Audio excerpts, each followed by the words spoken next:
Howdy, everybody. It's me, Mr. James, out here driving my little Ford Focus, man. I know I said a lot about this Ford Focus. I told y'all I loved it. I really do freaking love this car. It may be. Stupid seatbelt's trying to give me some problem. I'm trying to lean forward or stretch. But no, I really, really love this dang car, man.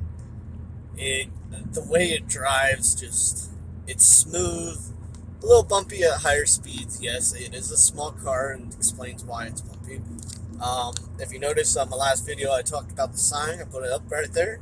The other one got done, but it's not up because it kept falling down. Got to find a way to get these back on.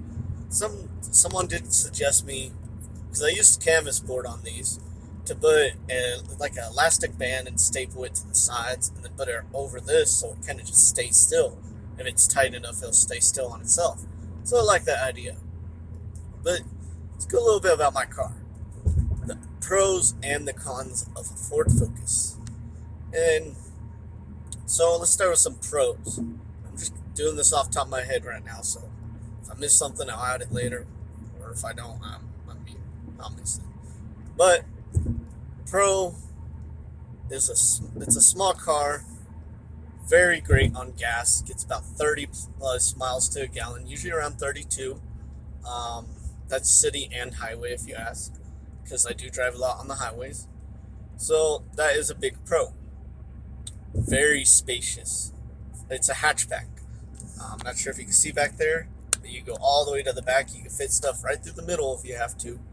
I've done it. It's a hatchback, man.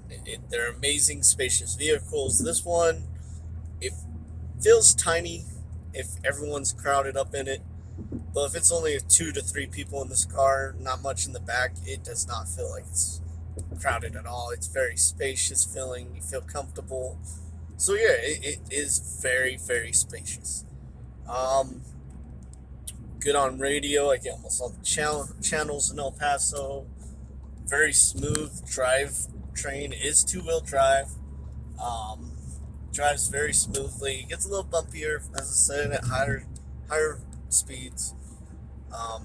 It does have on its mirrors, and this is standard, is on the mirrors it has like a little extra mirror in the corner that's a little smaller, and then you can move it a little bit, and it kind of sees into your blind spots a little bit more, because as a hatchback you have those bigger little guards there that you can't see through, which I do appreciate that for.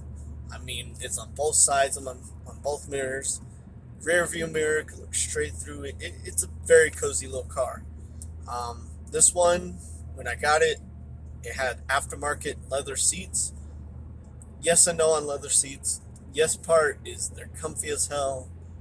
They're durable, hardly ever get damaged unless you really mess with them a lot. Heated seats were a bonus. But, I mean, I'm not a big dude. So this car is perfect for me doing Uber it. And unfortunately, it had gotten an accident and I couldn't use it for a while, so I started in Traverse when I started these videos. But now that I'm back on here, I mean, like, oof. And one day I'm going to do the Traverse. I'm going to hop back in that thing for a while. But for now, I'm sticking to the car because it just makes more. It is a very quick little car. Has a normal drive. It's automatic. It has normal drive, and then it has sport. The sport, I really don't know the meaning for it. I put it in it usually just because I have a habit of doing that. I feel like it actually saves gas rather than burns it, while the drive actually burns more gas because the system doesn't work as fast.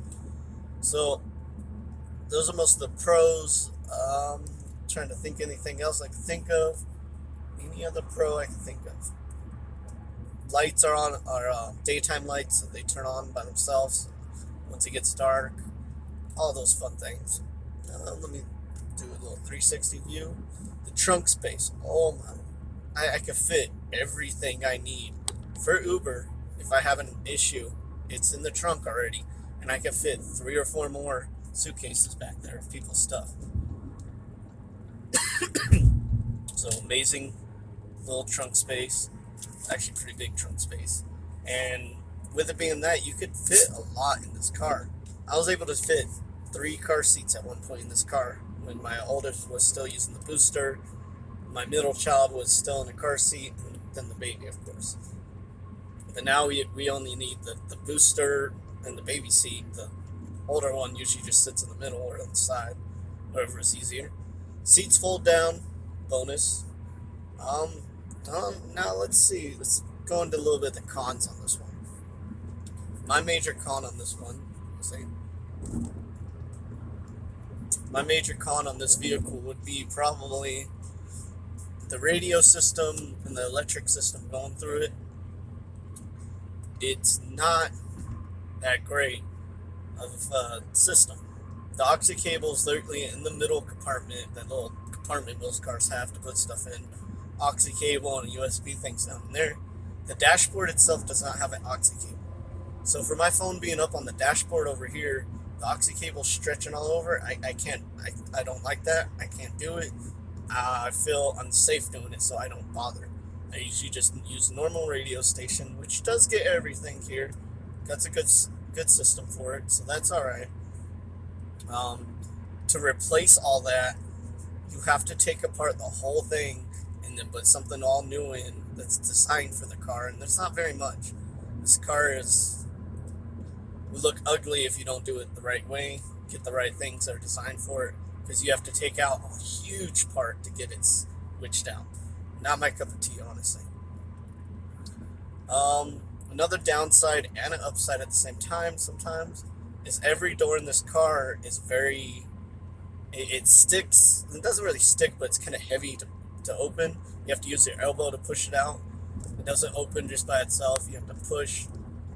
Some people dislike it, some people don't mind, but I get a lot of people like, how am I get out of this car? You got to push with your elbow, sir, or you got to push with your elbow, ma'am. So that goes that way. Besides that, let me think. I'm trying to look around. Anything else I can think of right now? The one thing I don't like is repairs on this vehicle are cheap, but are often needed. Now, I do say I did get it used, so that's one reason it's often needed. It is at almost 100,000 miles. It's 95 something right now. So those are two lower things, like, oh crap. But they are also very useful at the same time that they're cheap. But I've had about 12 different problems, give or take, with this car since I've had it, including the accident, just because there's a problem you have with a car. Repair was not too expensive. In total, it was about $1,500. If you get an expensive car and you get in a wreck and your back pops off, you're paying a good $5,000 right there. So that is the downside. That does have some issues, and it's notorious for some of those issues. But a lot of them I've got warranties on, got switched out. A lot of them I haven't paid over too much.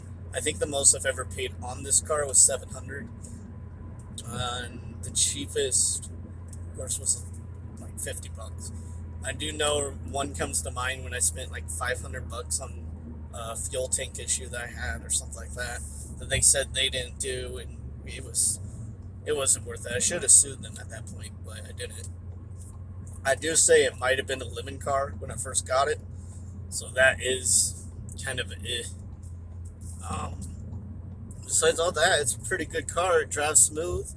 Get a little scratchy in my throat here. Been driving too long, I guess, and it's a little cold outside. Gotta get a little drink in here. But yeah. Anything else I can think about right now?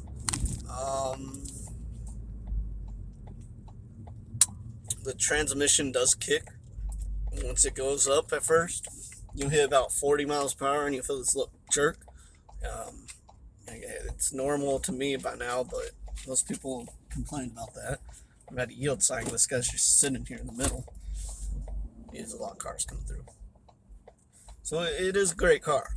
To me, I enjoy it. I'll continue driving it another 5, 10, 15,000 miles till I don't need it anymore. Then I'll probably trade it in for something nicer, newer, something different. I'll be able to go. So, we got that going on. I just kind of wanted to say, hey, this is my car. This is what I do for Uber. This is something I enjoy for Uber and Lyft. Maybe it'll give you guys ideas on maybe something you want to drive. That's all I got time for today. Thank you all for watching. This has been Mr. James talking about his Ford Focus. Y'all have a nice night.